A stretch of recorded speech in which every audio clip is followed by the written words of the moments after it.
दोस्तों आज इस वीडियो में मैं आपको रामधारी गुप्ता खंड 1 से प्रतिलेखन संख्या 8 की डिक्टेशन बोलने जा रहा हूं, जिसकी स्पीड है 80 शब्द प्रति मिनट। यह डिक्टेशन आपकी स्पीड को बढ़ाने और गलतियां कम करने में बहुत ही मददगार साबित होगी। और यदि आपकी स्पीड किसी कारणवश नहीं बन पा रही है, गलतियां अधिक आ रही हैं, आप शॉर्ट हैंड सीखना चाह रहे हैं, स्टेनोग्राफर की तैयारी कर रहे हो या रिपोर्टर की, सभी के लिए हमारे यहाँ ऑनलाइन क्लासों की व्यवस्था है। ऑनलाइन क्लास सुबह शाम दोनों समय चलती हैं। मेरे द्वारा तैयार की गई एडवांस आउटलाइन की बुकों को आप खरीद सकते हैं। बुकों का लिंक नीचे डिस्क्रिप्शन बॉक्स में दिया गया है। बुक खरीदने पर आपको 5 दिन की फ्री ऑनलाइन क्लास दी जाएंगी। रामधारी गुप्ता फर्स्ट सेकंड खंड को लिखने में कहीं कोई आपको दिक्कत आ रही है तो मैंने एडवांस आउटलाइनें तैयार की हैं, उनसे आपकी स्पीड बढ़ेगी, उनको आप खरीद सकते हैं। और यदि आप घर बैठे ही शॉर्ट हैंड कोर्स करना चाहते हैं तो pcskill.in वेबसाइट से हमारे कोर्स को खरीद सकते हैं, वहाँ से भी आप कोर्स ज्वाइन कर सकते हैं। अधिक जानकारी के लिए आप मेरे कॉन्टैक्ट नंबर पर कॉन्टैक्ट करके मुझसे जानकारी प्राप्त कर सकते हैं। तो अब मैं आपको ये डिक्टेशन बोलने जा रहा हूँ। डिक्टेशन लिखने के लिए तैयार रहिए। रेडी।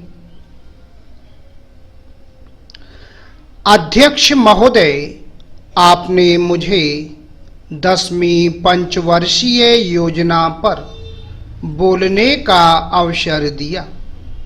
इसके लिए मैं आपका आभारी हूँ। आपने मुझे कम समय दिया, इसके लिए भी आभारी हूँ।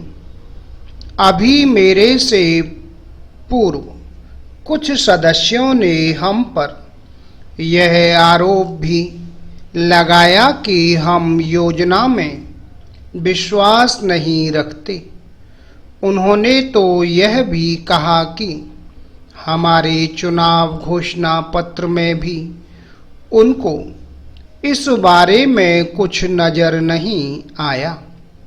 मैं इस बारे में यह निवेदन करना चाहता हूँ कि उन्होंने कोई दूसरा घोषणा पत्र देखा, गलत घोषणा पत्र पढ़ा और उसी को हमारा घोषणा पत्र समझ बैठे। लेकिन मैं यह कहना चाहता हूँ कि हमारा घोषणा पत्र इस समय मेरे पास है।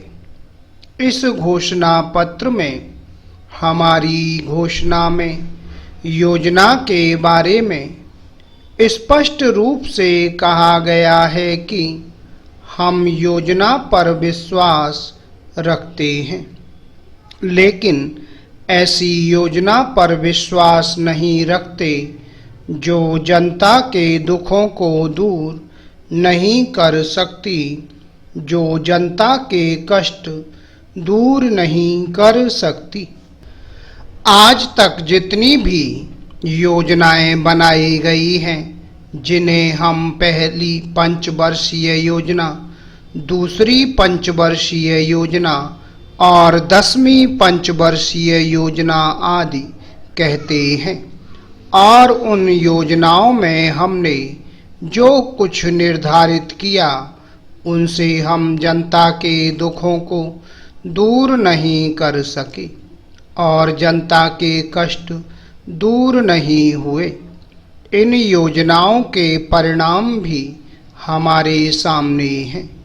बड़े बड़े अनुभवी बैठे, उन्होंने योजनाएं बनाई, लेकिन योजनाएं ठीक प्रकार से कार्यान्वित नहीं की गईं।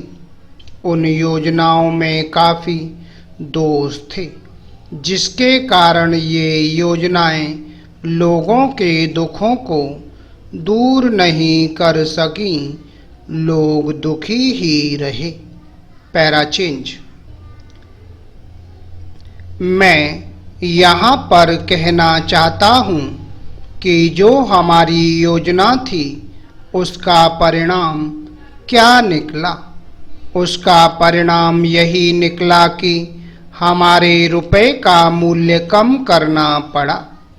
जो योजना होती है वह राष्ट्रधन को बड़ा करने के लिए बनाई जाती है, लेकिन हमारे सामने आंकड़े हैं। इसका परिणाम हमारे सामने है।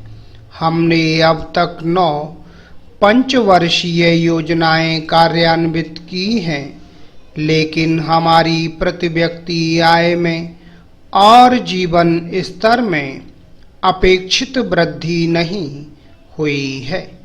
यह दुख की बात है। मैं यह कहना चाहता हूं कि हमारा ऐसी योजना में विश्वास नहीं है जो जनता के कष्टों को, जनता के दुखों को दूर न कर सके। हम ऐसी योजनाओं पर विश्वास करते हैं जो उनकी आयु बढ़ा सकें, उनका आर्थिक विकास कर सकें, उन्हें उन्नत कर सकें। Full stop. तो दोस्तों, ये थी 80 शब्द प्रति मिनट की डिक्टेशन। आपको हमारा वीडियो कैसा लगा, वीडियो के नीचे कमेंट बॉक्स में लिख के अवश्य भेजिएगा। इसी प्रकार से मैं आपके लिए और भी अच्छे वीडियो लेकर आता रहूँगा। तब तक के लिए जय हिंद, वंदे मातरम।